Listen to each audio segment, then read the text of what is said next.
ನೋಡಿ next break ಹೋಗೋಣ. Chinnaiah ತಿಮರೋಡಿಯ 8ನೇ video ಇದೀಗ ರಿಲೀಸ್ ಆಗ್ತಾ ಇದೆ. ಸೌಜನ್ಯ ಘಟನೆ ನಂತರ ರವಿ ಪೂಜಾರಿ ತುಂಬಾ ಭಯ ಪಡ್ತಿದ್ದಂತೆ. ಹೆದರ್ಕೊಂಡು ಕೆಲವು ದಿನ ಕೆಲಸಕ್ಕೆ ಬರಲಿಲ್ಲ. ಬೆಟ್ಟದ ಕಡೆ ಬಿಟ್ಟು ಸ್ನಾನ ಕಟ್ಟದ ಕಡೆ ಡ್ಯೂಟಿ ಮಾಡ್ತಿದ್ದ. ಅಷ್ಟು ಭಯ ಶುರುವಾಗ್ಬಿಟ್ಟಿತ್ತು.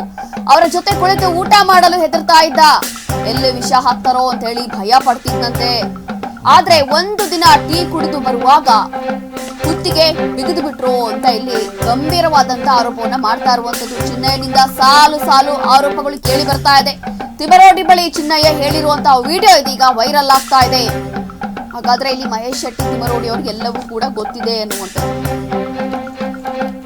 ನೋಡಿ, ಚಿನ್ನಯ್ಯ ತಿಮರೋಡಿಯ 8ನೇ ವಿಡಿಯೋ ಇದೀಗ ಎಲ್ಲವೂ ಕೂಡ. ಹಾಗಾದ್ರೆ ಮಹೇಶ್ ಶೆಟ್ಟಿ ತಿಮರೋಡಿ ಅವ್ರಿಗೆ ಗೊತ್ತಿದ್ಯಾ ಅಂತ. ಒಂದು ಕಡೆ ರವಿ ಪೂಜಾರಿ ಈ ಒಂದು ಕೇಸ್ ಇದೆಯಲ್ಲ ನೋಡಿ, ಎಲ್ಲಿ ಬೇರೆಯವ್ರಿಗೆ ಗೊತ್ತಾಗ್ಬಿಡುತ್ತೋ, ಎಲ್ಲಿ ಈತ ಬೇರೆಯವ್ರ ಹತ್ರ ಮಾಹಿತಿಯನ್ನ ಬಿಟ್ಕೊಟ್ಬಿಡ್ತಾನೋ ಅಂತ ಹೇಳಿ ಟೋಟಲಿ ಯಾವ್ದೋ ಫಿಲ್ಮಿ ಸ್ಟೈಲ್ ಇಲ್ವಾ ಇದು? ಅಂದ್ರೆ ಅವನಿಗೇನು ಡೀಟೇಲ್ಸ್ ಗೊತ್ತಿರುತ್ತೆ, ಅವ್ನು ನೋಡಿರ್ತಾನೆ ಸೌಜನ್ಯನ ಯಾರ್ ಸಾಯಿಸಿದ್ದು, ಏನಾಗಿತ್ತು, ಆ ಒಂದ್ ದಿನ ಹೇಗಿತ್ತು, ಬಹುಶಃ ಎಲ್ಲವೂ ಕೂಡ ಅವನಿಗೆ ಗೊತ್ತಿತ್ತು ಅನ್ಸುತ್ತೆ. ಅದಾದ್ಮೇಲೆ ಅವ್ನ್ ಕೊಲೆ ಆಗ್ಬಿಡ್ತು, ಅವನ್ನ ಸಾಯಿಸ್ಬಿಟ್ರು ಅನ್ನುವಂತ ಆರೋಪ ಅದು ಅನ್ನುವಂತ ಆರೋಪಗಳಿದೆ. ಆದ್ರೂ ಕೂಡ ತುಂಬಾ ದಿನದಿಂದ ಈ ಒಂದು ಆರೋಪಗಳನ್ನ ಕೇಳ್ತಾ ಇದೀವಿ ನಾವು. ಆದ್ರೆ ಅದ್ರಲ್ಲಿ ಎಷ್ಟು ಸತ್ಯ ಇದೆಯೋ ಸುಳ್ಳಿದೆಯೋ ಈಗ್ಲೂ ಕೂಡ ಕನ್ಫರ್ಮ್ ಇಲ್ಲ. ಅದ್ರಲ್ಲಿ ಗೊತ್ತಾಗ್ಬೇಕಾಗತ್ತೆ. ಅದ್ರೂ ಪಾಪ ಎಷ್ಟು ಭಯ ಇಟ್ಕೊಂಡಲ್ಲಿ ಓಡಾಡ್ತಿದ್ದ, ಎಲ್ಲಿ ವಿಷ ಹಾಕ್ಬಿಡ್ತಾರೋ ಅಂದ್ರೆ ಯಾವ ರೀತಿ ಅವನ ಮೇಲೆ ಪ್ರೆಷರ್ ಇತ್ತು ಆ ಸಂದರ್ಭದಲ್ಲಿ ಅಂತ.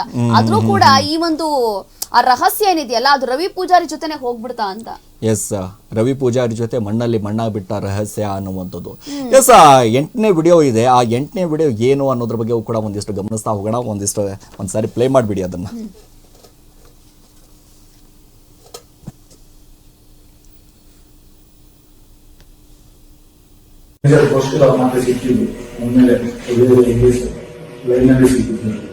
ಅವರು ಸ್ವಲ್ಪ ಹೋಗಿಲ್ಲ. ಅವರು ಬಾಲಕೃಷ್ಣ ಮತ್ತು ರಾಜೇಶ್ ಬಂದು ನಿಂತರ ನೀನ ಡ್ಯೂಟಿ ಚೇಂಜ್ ಮಾಡಿ ಎಷ್ಟು ದಿವಸ ಆಯ್ತು, ನೀನಾಕೆ ಡ್ಯೂಟಿಗೆ ಹೋಗೋದಿಲ್ಲ ಬಾಬು ಗಂಟೆಗೆ, ನಿಮ್ಗೇನಾಗಿದೆ, ಧೈರ್ಯವಿಲ್ಲ, ಹೋಗ್ಲಿದ್ರು ಆಗಲಿಲ್ಲ ಅಂತ ಎಲ್ಲ ಬೈದಿಲ್ಲ. ನಾನು ಅಷ್ಟು ದೂರದಲ್ಲಿ ಬರ್ತಾ ಇದ್ದೆ. ಮತ್ತೆ ನನ್ನ ಹೆಂಡತಿ ಎಲ್ಲ ಹತ್ರದಲ್ಲಿ ನಿಂತು ಕೇಳಿದ್ದಾರೆ. ಹೇಳುವಾಗ ಈ ತರ ಅಂತೇಳಿ ಅವರು ತಿಳ್ಕೊಂಡಿಲ್ಲ, ದೂರ ಹೋದ್ರು. ಮತ್ತೆ ಇವರು ನೋಡಿದ್ರು, ಇಂಗ್ಲೀಷ್ ನೋಡಿದ್ದಾರೆ ಅಂತ ಹೇಳಿ ಮತ್ತೆ ಬಾಲಕೃಷ್ಣ ಬಂದಿರ್ತಾರೆ. ನೋಡ ಇವ್ರಿಗೆ ಬೆಟ್ಟಗೆ ಡ್ಯೂಟಿಗೆ ಹೋಗು ಅಂತ ಹೇಳಿದ್ರೆ ರೆಗ್ಯುಲರ್ ಆಗಿ ಅದು ಭಯ ಬಂದಿಲ್ಲ ಅಂತ ಹೇಳಿ ಹಾಗೆ ಅನ್ಕೊಂಡು ಹೋದ್ರು. ಆದ್ರೆ ಆ ವಾರ ಪೂರ ಒಂದು 15 ದಿವಸ ಅವರು ಮನಸ್ಸಿಗೆ ಅಲ್ಲಿ ಬೆಟ್ಟಕ್ಕೆ ಹೋಗಿದ್ದೆ. ಡ್ಯೂಟಿ ಚೇಂಜ್ ಮಾಡಿ ಇಲ್ಲೇ ಡ್ಯೂಟಿ ಮಾಡ್ತಾ ಇದ್ದಾನೆ ನೇತ್ರಾವತಿಯಲ್ಲಿ. ನಾನಲ್ಲಿ ಹೋಗುದಿಲ್ಲ, ಬೆಟ್ಟಕ್ಕೆ ಹೋಗುದಿಲ್ಲ, ನಾನು ಇಲ್ಲೇ ಮಾಡ್ತೀನಿ. ಲಾಸ್ಟ್ಗೆ ಇವನನ್ನ ಅಲ್ಲಿ ಕೊಡ್ತಾರೆ ಅಂತ ಇವನಿಗೆ ಮನಸ್ಸಾಯ್ತು ಏನೋ, ಅದು ಅವನ ನಮಗೆ ಗೊತ್ತಿಲ್ಲ. ಆ ನಂತರ ಒಂದು ದಿವಸ ರಾತ್ರಿ ಹೊರಗಡೆ ಎಲ್ಲ ಊಟ ಮಾಡಿದ್ರೆ ಅವರ ಒಟ್ಟಿಗೆ ಊಟ ಮಾಡ್ಲಿಕ್ಕೆ ಇರ್ಬೋತಾನೆ. ಏನಾದ್ರು ಶಾದಿ ಕೊಟ್ಬಿಡ್ತಾರ ಅಂತ ಅವನಿಗೆ ಒಂದು ಭಯ ಬಂದಿದೆ. ಹುಡುಗನಿಗೆ ಊಟ ಸಹ ಮಾಡ್ತಿರ್ಲಿಲ್ಲ. ಮತ್ತೆ ಪ್ರಶಾಂತ ಇದ್ದಾನೆ, ಪ್ರಶಾಂತ ಸೂಪರ್ವೈಸರ್ ಯಾರು ನೇತೃತ್ವದಲ್ಲಿ ಸೂಪರ್ವೈಸರ್ ಪ್ರಶಾಂತ್ ಅಂತ ಅಲ್ಲಿ ಒಂದು ಸೂಪರ್ವೈಸರ್ ಅವನು ಉಜಿರೆ ಕಡೆ ಅವನಂತ ಎಲ್ಲ ಏನಾಗ್ಬೇಕು, ಅವನು ಉಜಿರೆ ಕಡೆ ಅವನು ಪೂಜಾರಿ ಅಂತ ಪ್ರಶಾಂತ ಅಂತ ಹುಡುಗ, ಹೆಂಗು ಪ್ರಶಾಂತ್ ಅಂತ ಅವನಿದ್ದಾನೆ. ಅವ ನಮ್ಮ ಇದರಲ್ಲಿ ಬೈತಾನೆ, ನೀನೇನೋ ವಿದ್ಯಾರ್ಥಿ ನೋಡ್ಲಿಕ್ಕೆ ಹೋಗ್ಬೇಡ ಅಂತ ಅಲ್ಲಿಗೆ ಹೋಗ್ತೀಯಾ, ಅಲ್ಲೇ ಹೋಗಿ ತಿನ್ನೋದು. ಚಿನ್ನಯ್ಯ ತಿಮರೋಡಿಯ 8ನೇ ವಿಡಿಯೋ ಒಂದು ಕಡೆ ಬಿಡುಗಡೆ ಆಗಿದೆಯಲ್ಲ, ಸಾಕಷ್ಟು ಚರ್ಚೆಗೆ ಗ್ರಾಸ ಆಗ್ತಾ ಇರುವಂಥದ್ದು. ಸೌಜನ್ಯ ಘಟನೆ ನಂತರ ರವಿ ಪೂಜಾರಿ ಸಿಕ್ಕಾಪಟ್ಟೆ ಭಯದಲ್ಲಿ ಬದುಕ್ತಾ ಇದ್ದ, ಭಯ ಪಡ್ತಾ ಇದ್ದ ಅನ್ನುವಂಥದ್ದು. ಒಂದು ಕಡೆ ಹೆದರಿಕೊಂಡು ಕೆಲ ದಿನ ಕೆಲಸವನ್ನಕ್ಕೆ ಬರಲಿಲ್ಲ ಇಲ್ಲ ಅಂತ, ಕೆಲಸಕ್ಕೂ ಕೂಡ ಹೋಗ್ತಾ ಇರಲಿಲ್ಲ ಅಂತಂದ್ರೆ ಎಲ್ಲಿ ಏನ್ ಮಾಡ್ಬಿಡ್ತಾರೋ ಅನ್ನುವಂಥ ನಿಟ್ಟಿನಲ್ಲಿ ಒಂದಿಷ್ಟು ಭಯದಲ್ಲಿ ಇದ್ದ ಅಂತ ಒಂದು ಕಡೆ ಚಿನ್ನಯ್ಯ ಹೇಳ್ತಾ ಇದ್ದಾನೆ. ನೋಡಿ, ಬೆಟ್ಟದ ಕಡೆ ಬಿಟ್ಟು ಸ್ನಾನಘಟ್ಟದ ಕಡೆ ಒಂದ್ ಕಡೆ ಡ್ಯೂಟಿ ಮಾಡ್ತಾ ಇದ್ದ, ಆ ಬೆಟ್ಟದ ಕಡೆ ಹೋಗ್ತಾನೆ ಇರಲಿಲ್ಲ, ಆ ಬೆಟ್ಟದ ಕಡೆ ಒಂದಿಷ್ಟು ತಲೆನೇ ಹಾಕ್ತಾ ಇರಲಿಲ್ಲ. ಅಂದ್ರೆ ಬಿಟ್ಬಿಟ್ಟಿದ ಆ ಕಡೆ ಹೋಗೋದೆ, ಯಾಕಂದ್ರೆ ಭಯ ಆ ರೀತಿ ಆವರಿಸ್ಕೊಂಡ್ಬಿಟ್ಟಿತ್ತು ಅವನ ಹತ್ರ. ಎಲ್ಲಿ ಏನ್ ಮಾಡ್ಬಿಡ್ತಾರೋ, ಏನ್ ಕತೆನೋ, ಎಲ್ಲಿ ಮುಗಿಸ್ಬಿಡ್ತಾರೋ ನನಗೂ ಕೂಡ ಅನ್ನುವಂಥ ಲೆಕ್ಕಾಚಾರದಲ್ಲೂ ಕೂಡ ಭಯ ಪಡ್ತಾ ಇದ್ದ ಅಂತ ಅನ್ನುವಂಥ ನಿಟ್ಟಿನಲ್ಲಿ ಚಿನ್ನಯ್ಯ ಒಂದೊಂದಾಗಿ ಹೇಳ್ತಾ ಇದ್ದಾನೆ. ನೋಡಿ, ಅವನ ಜೊತೆ ಕುಳಿತು ಊಟ ಮಾಡಲು ಹೆದರ್ತಾ ಇದ್ದೆ, ಅಂದ್ರೆ ಎಲ್ಲಿ ವಿಷ ಹಾಕ್ಬಿಡ್ತಾರೋ ಅನ್ನುವಂಥದ್ದು ಅಷ್ಟು ಭಯ ರೀ. ಎಲ್ಲಿ ವಿಷ ಹಾಕಿಬಿಡ್ತಾರೆ ಅನ್ನುವಂಥ ನಿಟ್ಟಿನಲ್ಲೂ ಕೂಡ ಒಂದಿಷ್ಟು ಭಯ ಪಡ್ತಾ ಇದ್ದಂತೆ. ಆದರೆ ಒಂದು ದಿನ ಟೀ ಕುಡಿದು ಬರುವಾಗ ಕುತ್ತಿಗೆ ಬಿಗಿದ್ಬಿಟ್ರು ಅನ್ನುವಂಥ ರೀತಿಯಾಗಿ ಒಂದು ಕಡೆ ಆರೋಪ ಮಾಡ್ತಾ ಇದ್ದಾನೆ. ನೋಡಿ, ಚೆನ್ನೈನಿಂದ ಸಾಲು ಸಾಲು ಆರೋಪಗಳ ರೀ. ತಿಮ್ಮರೊಡ್ಡಿ ಅವರ ಜೊತೆ ಮಾತಾಡಬೇಕಾದಂಥ ಸಂದರ್ಭದಲ್ಲಿ ಸೌಜನ್ಯ ಪ್ರಕರಣಕ್ಕೆ ಸಂಬಂಧಪಟ್ಟ ಹಾಗೆ ಆಗಿರ್ಬೋದು, ಅಲ್ಲಿ ಆಗಿರುವಂಥ ಘಟನೆ ವಿಚಾರಕ್ಕೆ ಸಂಬಂಧಪಟ್ಟ ಹಾಗೆ ಆಗಿರ್ಬೋದು, ರವಿ ಪೂಜಾರಿಗೆ ಎಲ್ಲವೂ ಕೂಡ ಗೊತ್ತಿತ್ತು ಅನ್ನುವಂಥ ನಿಟ್ಟಿನಲ್ಲಿ ಈಗ ಚಿನ್ನಯ್ಯ ಮುಂದೆ ಎಲ್ಲವೂ ಕೂಡ ಹೇಳಿದ್ದಾನೆ ಅನ್ನುವಂಥ ನಿಟ್ಟಿನಲ್ಲಿ ಒಂದಿಷ್ಟು ಚಿನ್ನಯ್ಯ ಬಂದ್ಬಿಟ್ಟು ತಿಮ್ಮರೊಡ್ಡಿ ಅವರ ಮುಂದೆ ಹೇಳ್ತಾ ಇದ್ದಾನೆ. ನಿಜವಾಗ್ಲೂ ಕೂಡ ಎಲ್ಲವನ್ನ ಸತ್ಯವನ್ನು ಹೇಳ್ತಾ ಇದ್ರೆ ಹೌದಪ್ಪ ತುಂಬ ಖುಷಿ ವಿಚಾರ, ಹೌದು ಸತ್ಯವನ್ನು ಹೇಳ್ತಾ ಇದ್ರೆ, ಆದರೆ ಎಲ್ಲಿ ಇದಕ್ಕೂ ಕೂಡ ಸುಳ್ಳಿನ ಕಂತೆಯನ್ನು ಕಟ್ಟುವಂಥ ನಿಟ್ಟಿನಲ್ಲಿ ಒಂದು ಕಡೆ ಮುಂದಾಗಿದ್ದಾರಾ ಅಥವಾ ಇಲ್ವಾ? ಸತ್ಯ ಹೇಳ್ತಾ ಇದ್ರೆ ನಿಜವಾಗ್ಲೂ ಒಂದು ಕಡೆ ಹೆಮ್ಮೆ ಅನಿಸುತ್ತೆ, ಹೌದಪ್ಪ ಈ ಕೇಸ್ಗಳಿಗೆ ಒಂದಿಷ್ಟು ಇತ್ಯರ್ಥ ಆಗುತ್ತೆ, ಯಾರಿದ್ದಾರೆ, ಯಾರು ಪ್ರಭಾವಿ, ಎಂಥ ವ್ಯಕ್ತಿ ಆದರೂ ಕೂಡ, ಏನೇ ಆದರೂ ಕೂಡ, ಎಂಥ ವ್ಯಕ್ತಿ ಆದರೂ ಕೂಡ SIT ಅಧಿಕಾರಿಗಳು ಅವರನ್ನು ಹೊರತೆಗೆಯುವಂಥ ಕೆಲಸವನ್ನು ಮಾಡ್ತಾರೆ ಅನ್ನುವಂಥ ಒಂದು ಭರವಸೆ ಬರುತ್ತೆ. ಅದನ್ನು ಬಿಟ್ಬಿಟ್ಟು ಇದೀಗ ಮತ್ತೆ ಎಲ್ಲಿ ಸುಳ್ಳನ್ನು ಹೇಳ್ತಾ ಇದ್ರೆ ಸೊ ಮತ್ತೆ ಚಿನ್ನಯನ್ನ ಮತ್ತೆ ಲಾಕ್ ಮಾಡುವಂಥ ಎಲ್ಲವೂ ಕೂಡ ಪ್ರಸಂಗ ಬರಬಹುದು ಇಲ್ಲಿ. ಸೊ ಮತ್ತೊಂದು ಕಡೆ ಮತ್ತೊಂದಿಷ್ಟು ಅಪ್ಡೇಟ್ ಇದೆ, ಅದನ್ನ ಗಮನಿಸ್ತಾ ಹೋಗೋಣ ಏನಿದೆ ಅಂತ. ನೋಡಿ, ಧರ್ಮಸ್ಥಳ ಕೇಸ್ನ ಮತ್ತೊಂದು ಎಕ್ಸ್ಕ್ಲೂಸಿವ್ ಸುದ್ದಿ ಇದು. ನಿಮ್ಮ ರೆಬೆಲ್ ಟಿವಿಯಲ್ಲಿ ಆರೋಪಿ ಚಿನ್ನಯ್ಯನ ಪಾರ್ಟ್ 6 ವಿಡಿಯೋ ರಿಲೀಸ್ ಆಗಿದೆ. ತಿಮ್ಮರೋಡಿ ಚಿನ್ನಯ್ಯ ಮಾತು ಸ್ಫೋಟಕ ವಿಡಿಯೋ ಇದೀಗ ರಿಲೀಸ್ ಆಗಿರುವಂತದ್ದು. 2 ವರ್ಷದ ಹಿಂದೆ ಮಾತನಾಡಿರುವಂತಹ ಇಬ್ಬರ ವಿಡಿಯೋ ಇದು ರಿಲೀಸ್ ಆಗಿದೆ. ಇದು ಧರ್ಮಸ್ಥಳ ಕೇಸ್ನ ಮತ್ತೊಂದು ಎಕ್ಸ್ಕ್ಲೂಸಿವ್ ಸುದ್ದಿ ಇದು. ನಿಮ್ಮ ರೆಬೆಲ್ ಟಿವಿಯಲ್ಲಿ ಈ ಒಂದು ವಿಡಿಯೋನ ಒಂದೊಂದೇ ಆಗಿ ರಿಲೀಸ್ ಮಾಡ್ತಾ ಹೋಗ್ತಾ ಇದೀವಿ. ಆರೋಪಿ ಚಿನ್ನಯ್ಯನ ಪಾರ್ಟ್ 6 ವಿಡಿಯೋ ಇದು. ತಿಮ್ಮರೋಡಿ ಚಿನ್ನಯ್ಯ ಜೊತೆ ಮಾತಾಡಿರುವಂತಹ ಸ್ಫೋಟಕ ವಿಡಿಯೋ ಇದೀಗ ರಿಲೀಸ್ ಆಗಿರುವಂತದ್ದು. ಅದು ಕೂಡ 2 ವರ್ಷದ ಹಿಂದೆ ಇಬ್ರು ಕೂಡ ಕೂತ್ಕೊಂಡು ಮಾತಾಡಿರುವಂತಹ ವಿಡಿಯೋಸ್ ಇದು. ಏನು ಧರ್ಮಸ್ಥಳ ಕೇಸ್ಗೆ ಸಂಬಂಧಪಟ್ಟ ಹಾಗೆ ನಾವು ಅವಾಗ ತಾನೇ ಹೇಳ್ತಾ ಇದ್ದೀವಿ, ಯಾಕೆ ನಾನು 7 ಮತ್ತು 8ನೇ ವಿಡಿಯೋ ಬಹಳ ಹೈಪ್ ಆಗಿದೆ, ತುಂಬ ಇಂಟ್ರೆಸ್ಟಿಂಗ್ ಸ್ಟೋರಿ, ಒಂದಿಷ್ಟು ಸತ್ಯವನ್ನು ಬಿಚ್ಚಿಡುವಂಥ ಕೆಲಸವನ್ನು ಚಿನ್ನಯ್ಯ ಮಾಡಿದ್ದಾನೆ ಅನ್ನುವಂಥ ಲೆಕ್ಕಾಚಾರದಲ್ಲಿ ಒಂದು ಭರವಸೆ ಇದೆ. ಯಾಕಂದರೆ ನಿಜವಾಗ್ಲೂ ಕೂಡ ಸತ್ಯವನ್ನು ಹೇಳಿದ್ರೆ ನಾನು ಅವಾಗ ತಾನೇ ಹೇಳ್ದ ಹಾಗೆ. ಯಾಕಂದರೆ ಈಗ ಗಮನಿಸ್ತಾ ಇರುವಂಥದ್ದು 6ನೇ ವಿಡಿಯೋ ವಿಚಾರಕ್ಕೆ ಸಂಬಂಧಪಟ್ಟ ಹಾಗೆ ಪಾರ್ಟ್ 6. ಯಾಕಂದರೆ ಈಗ ಒಂದೊಂದಾಗಿ ರಿಲೀಸ್ ಮಾಡ್ತಾ ಇದ್ದಾರಲ್ಲ, ಇದು ಯಾರು ರಿಲೀಸ್ ಮಾಡ್ತಾ ಇದ್ದಾರೆ, ಮತ್ತೊಂದು ಕಡೆ ತಿಮ್ಮರೊಡ್ಡಿ ಗ್ಯಾಂಗ್ ಅನ್ನುವಂಥ ಲೆಕ್ಕಾಚಾರದಲ್ಲಿ ಇದೆ.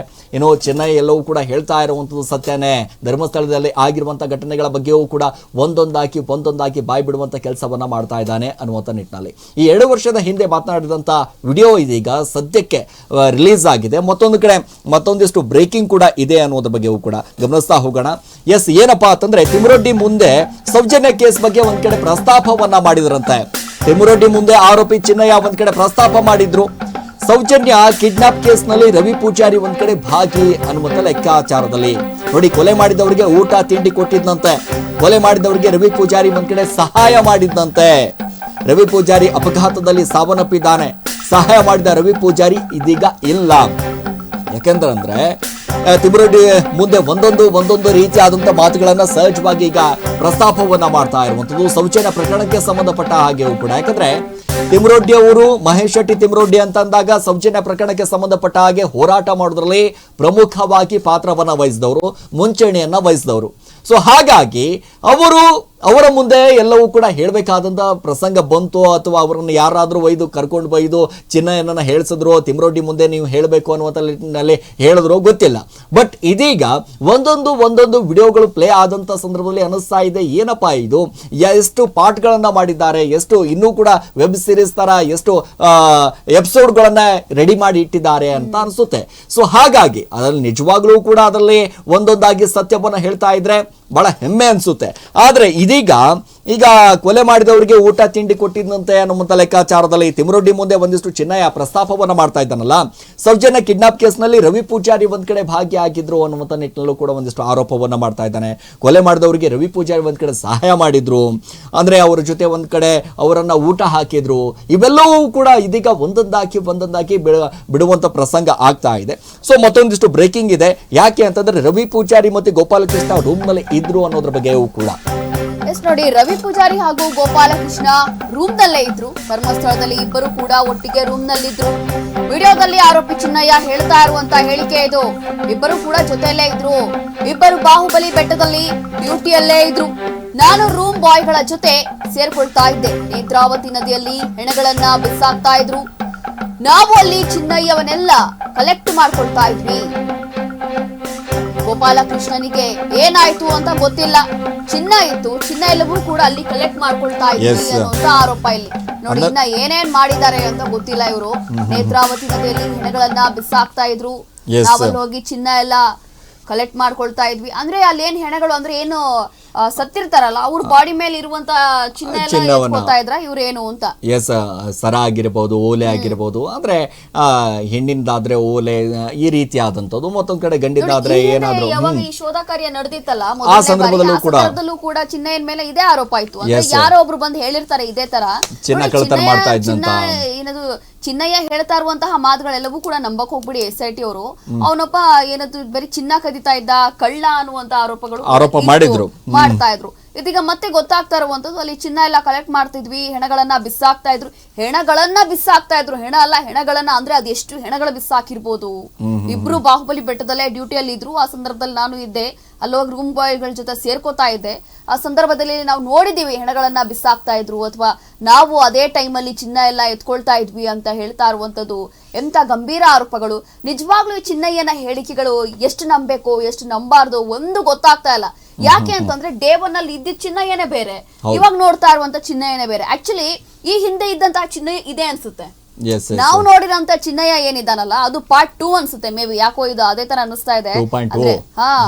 ಅದೇ ತರ ಅನಿಸ್ತಾ ಇದೆ. ಯಾವಾಗ ಈ ಶೋಧ ಕಾರ್ಯದಲ್ಲಿ ನಾವು ನೋಡಿದ್ವಲ್ಲ, ಮಾಸ್ಕ್ ಹಾಕೊಂಡು ಮಾಸ್ಕ್ ಮ್ಯಾನ್ ತರ ಬರೋದು, ಅದಾದ್ಮೇಲೆ ಅವ್ರ ಫೋಟೋ ರಿವೀಲ್ ಆಗಿದ್ದು, ಆ ಸಂದರ್ಭದಲ್ಲಿ ಇದ್ದಂತಹ ಚಿನ್ನಯ್ಯ ಏನಿದೆ ಇದು ಪಾರ್ಟ್ 2. ಅದು ಆಕ್ಚುಲಿ ಪಾರ್ಟ್ 1 ಚಿನ್ನಯ್ಯ ಇದು.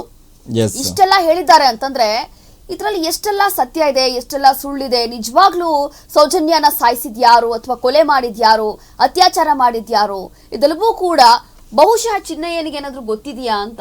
ಅಲ್ಲ, ಈಗ ಚಿನ್ನಯ್ಯ ಪ್ರಸ್ತಾಪ ಮಾಡ್ತಾ ಇರುವಂತದ್ದು, ಒಂದ್ ಕಡೆ ಆರೋಪ ಮಾಡ್ತಾ ಇರುವಂತದ್ದು ಅಂತಂದ್ರೆ ರವಿ ಪೂಜಾರಿ ನನಗೆಲ್ಲವೂ ಕೂಡ ಹೇಳಿದ್ದಾನೆ ಅನ್ನುವಂತ ನಿಟ್ಟಿನಲ್ಲಿ. ಸೊ ಈಗ ಯಾರನ್ನ ನಂಬಬೇಕು?